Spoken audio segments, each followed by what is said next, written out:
ہے سیاست میں ضروری ہے رواداری سمجھتا ہے وہ روزہ تو نہیں رکھتا پر افطاری سمجھتا ہے خالی افطاری کر لیے جیسا نہیں بابو کوٹ میں آنا ہے میں سب سے پہلے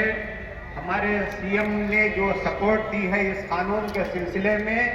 ہمارے سی ایم کی اس اقدام کی بھرپور مذمت کرتا ہوں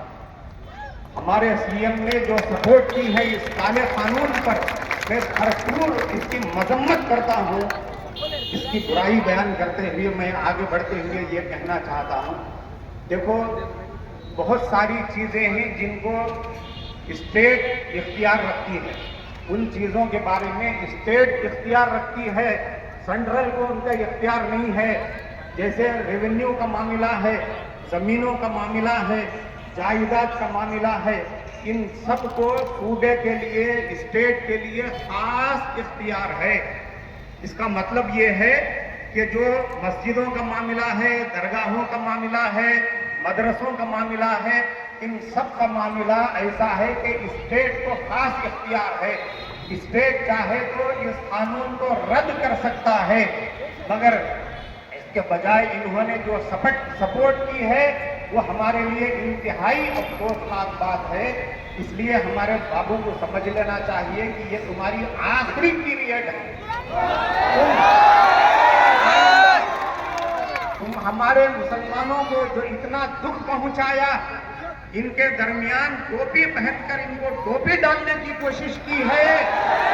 تم کو اب بھول جانا چاہیے یہ تمہارا آخری دور ہے میرے عزیزو دوستو بنگال کی ممتا بنرجی نے صاف اعلان کر دیا کہ ہم اپنے اسٹیٹ کے اندر اس قانون کو چلنے نہیں دیں گے لیو اینڈ لیٹ لیو جیو اور جینے دو کی پالیسی کے تحت ہم اپنے مسلمانوں کے لیے یہ قانون چلنے نہیں دیں گے یہ دیدی نے کہہ دیا مگر افسوس کی بات ہے کہ دیدی کے اندر جو جذبہ ہے وہ دادا کے اندر نہیں ہے بتائیے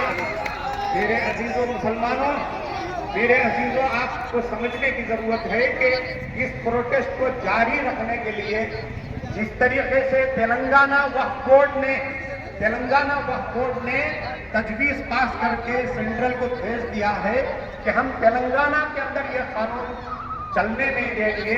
اسی کے مطابق ہمارے آندھرا کی وقف بورڈ کمیٹی کو تجویز پاس کر کے سینٹرل کو بھیج دینا چاہیے کہ ہم آندھرا کے اندر کم سے کم یہ قانون چلنے نہیں دیں گے اب اس کے لیے کیا کرنا ہے وہ دیکھیے ہمارے بورڈ کو اس پر مجبور کرنے کے لیے ہم کو یہ کرنا ہے کہ ہر مسجد کی کمیٹی والے مشورہ کر کے تجویز پاس کر کے کلکٹر کے پاس پیش کریں کلکٹر سے درخواست کریں کہ ہماری اس ریزولوشن کو ہماری اس تجویز کو آندھرا کی جو وقف بورڈ اسٹیٹ وقف بورڈ کمیٹی ہے اس کو پہنچائیں ہر مسجد والے یہ کام کریں ہر مسجد والے بیٹھ کر پہلی فرصت کے اندر مشورہ کریں اس لیے کہ مسجد کی جو کمیٹیاں ہیں ان کا بھی ایک پاور ہے ان کا بھی ایک درجہ ہے وہ جو ریزولوشن پاس کر کے کلکٹر کو پیش کریں گے ہر دن ہم کو کلکٹر آفس کے پاس کئی مسجد والے جمع ہونے کی شکل میں ہم کو دیکھنا چاہیے دکھانا چاہیے اور اس قانون کے ختم ہونے تک ہمارے ایئر کنڈیشنوں کو بھول جانا چاہیے ہمارے گھر کی کھچڑیوں کو ہمارے گھر کے گوشتوں کو بھول جانا چاہیے جب تک ہم قربانی نہیں دیں گے جب تک ہم اس قانون کو واپس ہونے نہیں دیں گے جب تک ہم چین سے نہیں بیٹھیں گے انشاءاللہ